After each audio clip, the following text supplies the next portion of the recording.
पनीर तो सब्जी बनाने के लिए होती है, पर ये क्या पनीर तलने डाल दिया। आज मेरे घर में एक बहुत ही बड़े होटल के शेफ़ आए हुए थे। उनको हमने बोला, शेफ़ साहब आज ऐसी पनीर बनाओ कि जो हमने आज तक नहीं खाई होगी। उन्होंने क्या किया, पनीर के पूरे गट्ठे को ही तेल में तलना स्टार्ट कर दिया। मैंने कहा, शेफ़ साहब पनीर को इस तरह से तेल में कौन तलता है। तो उन्होंने कहा, आप बस देखते जाओ, मैं आज आपको पनीर की ऐसी यूज बताऊंगा जो आपको बड़े से बड़े 5 स्टार होटल्स के शेफ़ भी नहीं बता पाएंगे। मैंने कहा, वाह, फिर तो आज मज़े ही आ जाएंगे। उन्होंने पनीर को तलने के बाद एक पानी के कटोरे में डाल दिया। मैंने कहा, शेफ़ साहब पहले तो आप पनीर को तल लेते हो, उसके बाद आप इसे पानी में क्यों डाल रहे हो। तो उन्होंने कहा, पानी में डालने से पनीर सॉफ्ट रहेंगे और इसका सारा तेल पानी में ही छूट जाएगा। उसके बाद उन्होंने उसी तेल में 4 साबुत प्याज, 3 हरी मिर्च और कुछ लहसुन भी डाल दिए। फिर मैंने शेफ़ साहब से पूछा कि अब ये क्या कर रहे हो शेफ़ साहब, क्योंकि मैंने कभी इस तरह से प्याज को हरी मिर्च और लहसुन के साथ तेल में तलते हुए नहीं देखा। फिर वो बोले, सारा खेल तो इसी में है मेरे भाई। मैंने कहा, अच्छा। इसके बाद उन्होंने इसमें 3 टमाटर भी डाल दिए। मुझे तो कुछ समझ में ही नहीं आ रहा था ये क्या हो रहा है। उन्होंने 3-4 मिनट तक सारी चीज़ों को तलने के बाद उसे एक प्लेट में निकाल लिया। मैं मन ही मन सोचा, अब ये क्या करने वाले हैं। उतने में ही उन्होंने कुछ काजू और बादाम को भी इसी तेल में तलने डाल दिया।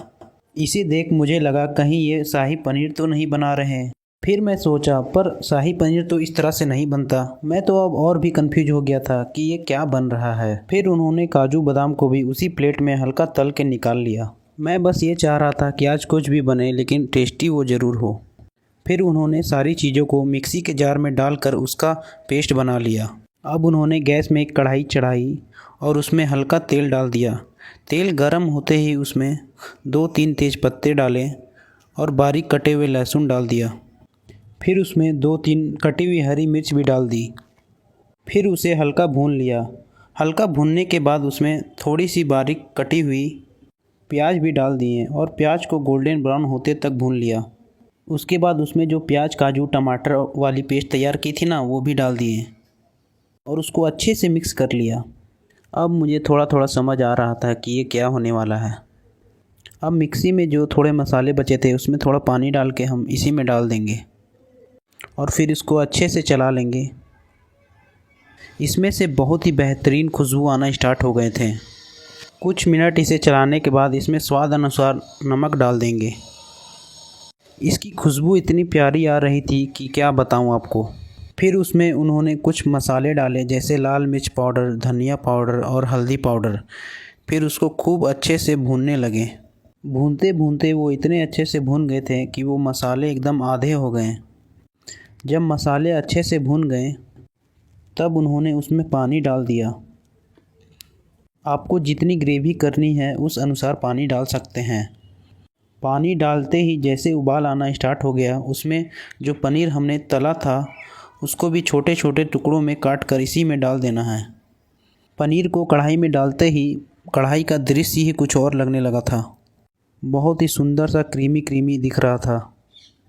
पनीर को अच्छे से मसाले में मिलाने के बाद उसमें उन्होंने पनीर मसाला और कस्तूरी मेथी के पत्तों को भी डाल दिया, जिससे पनीर का स्वाद और भी बढ़ जाए। उसके बाद उसे अच्छे से चला लेना है और बस हमारा बेहतरीन सा यूनिक पनीर की सब्ज़ी बन के तैयार होने वाली है।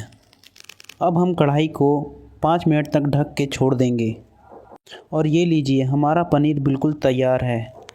ये पनीर मुझे देखने में ही इतना स्वादिष्ट लग रहा था कि मैं मुझसे रुका नहीं जा रहा था इसे टेस्ट करने के लिए।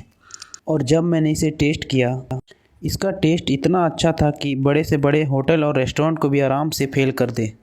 आपको ये पनीर की रेसिपी कैसी लगी कमेंट में ज़रूर बताना और आप भी एक बार इस तरह से पनीर बना के देखें, आपको मज़ा ही आ जाएंगे।